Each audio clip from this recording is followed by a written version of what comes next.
Welcome everybody to lesson 4 of Unit 2, the final lesson of Unit 2 in fact. We're talking about applications of systems. So here's the deal, because we're in Algebra 2, we've been working with some pretty rudimentary examples. It's only been 2 equations, 2 variables. When you get further and further into your math careers, they'll be more difficult, and the word problems and applications will sound more complex. So what you're going to see here, they're going to sound kind of like basic, general application problems. But that's okay, because that's when most of our math gets used anyways, is in general situations. So these little examples that you see here, they're going to be some pretty straightforward real-life applications that really work with systems pretty well, if you ask me. I would suggest, by the way, that you pause the videos, write down the problems, and then we'll go over them afterwards. Okay, so if you have a second, you want to pause it, write these 2 down, and there's going to be a third one for you to try after. So let's start right in. Our first example says that a smoothie shop sells large and small sizes. Friday, they sold 130 large and 50 small strawberry smoothies using a total of 880 strawberries. Saturday, they sold 65 large and 40 small strawberry smoothies using a total of 470 strawberries. How many strawberries go into each size drink? Now, if you're working at this smoothie place, you probably already know the answer. But if you're not somebody who does, maybe you're just somebody who does auditing or something, you might actually see this information without knowing how many strawberries go into a drink, right? So this is a real life situation that we might need to solve for.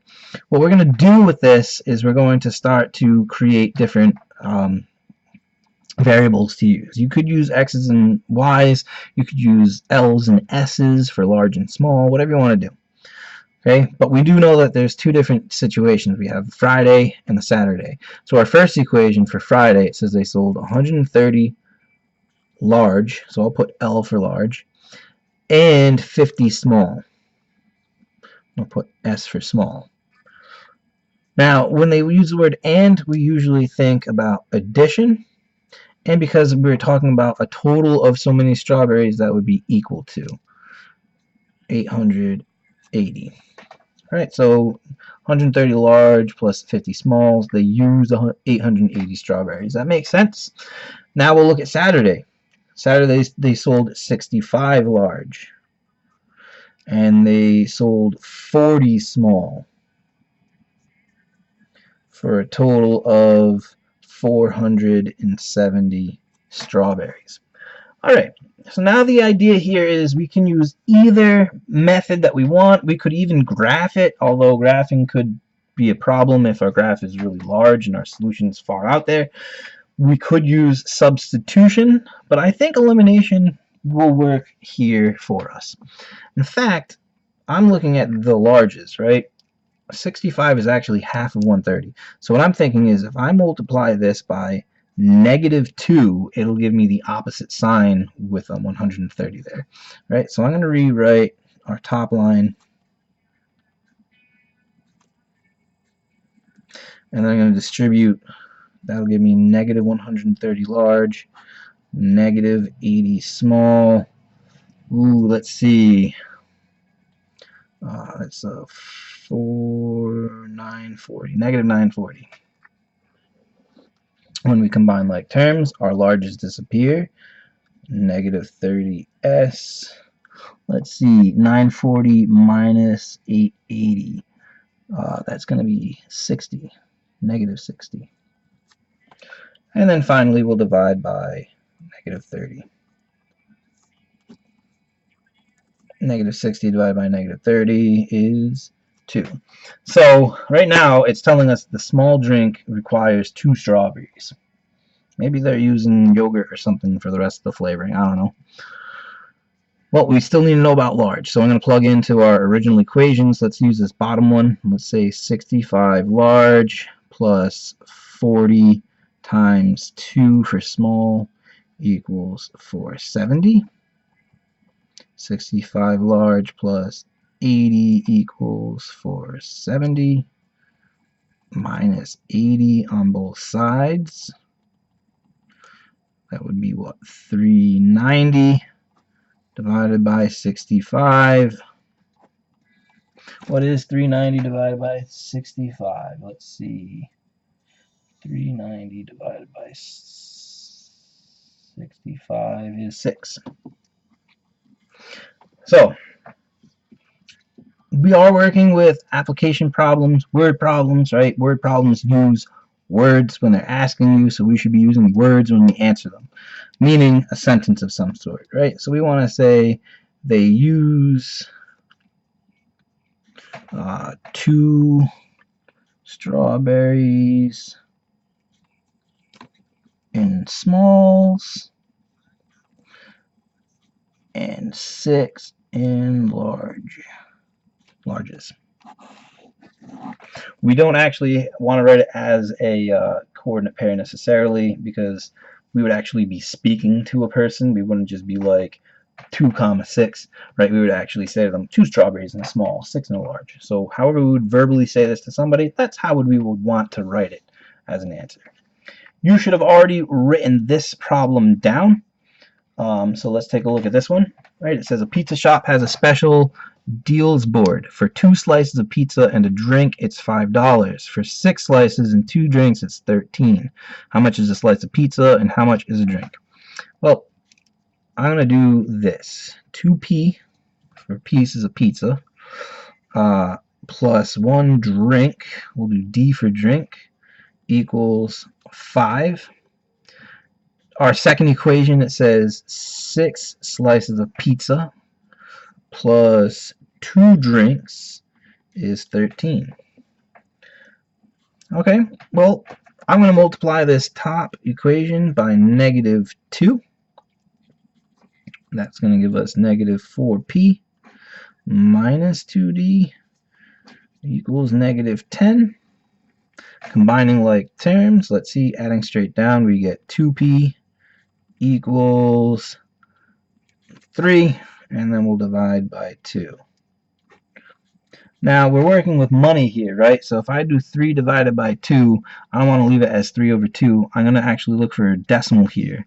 And because we're talking about money, that works. It gives us change, right? So $3 divided by 2 would be $1.50. So your slice of pizza is worth $1.50. Let's figure out our drink.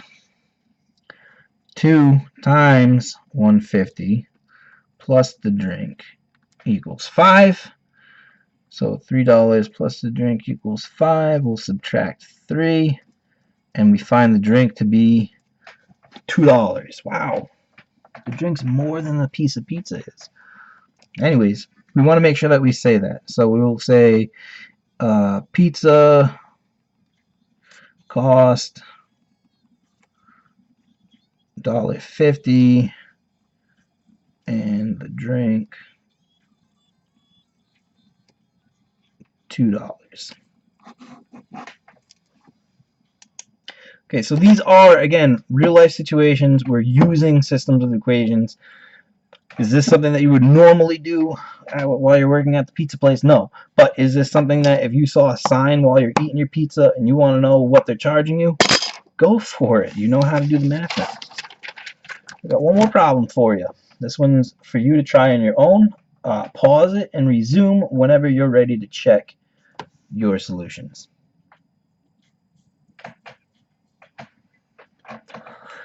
Alright, let's check this one out.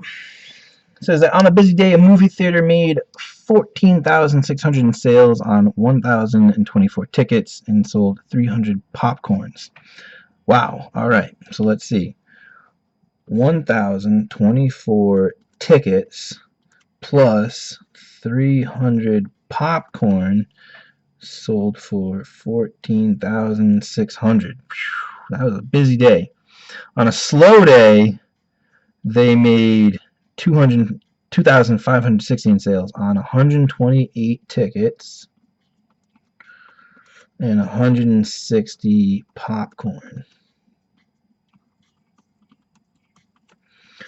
Wow, this is not the most friendly of ones, so let's see. what could we multiply 128 by? Well, let's multiply it by a negative so they have opposite signs, and times 8 will make these match.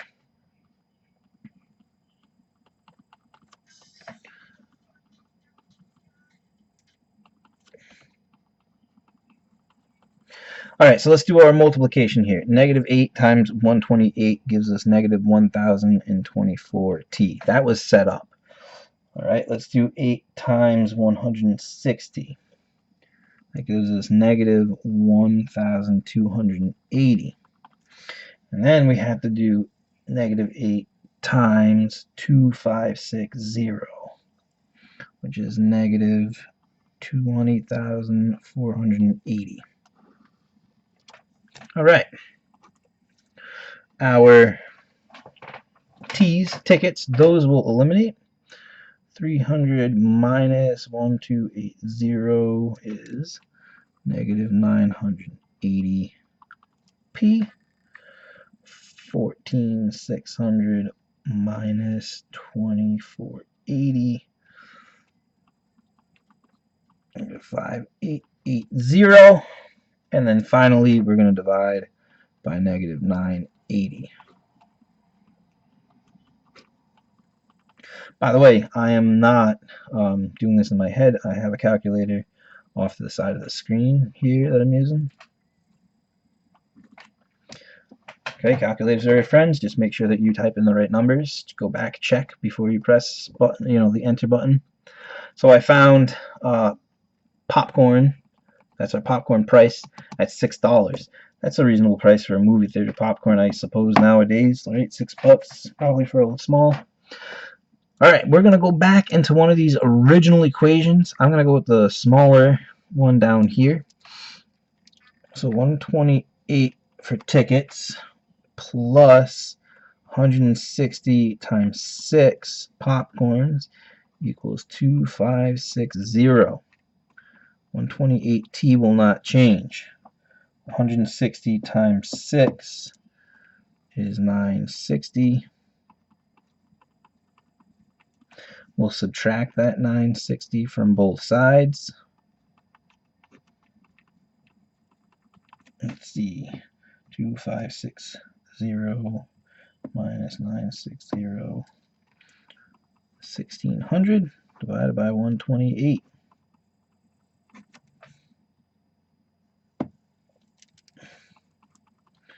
12.5. All right, well, we're still talking about money, so 12.5 would be $12.50 for a movie ticket. That's also a pretty reasonable price. So we're going to write down our answers. Tickets, we'll just abbreviate to TICS, cost $12.50, and popcorn costs $6. Not too difficult, right? Pretty easy.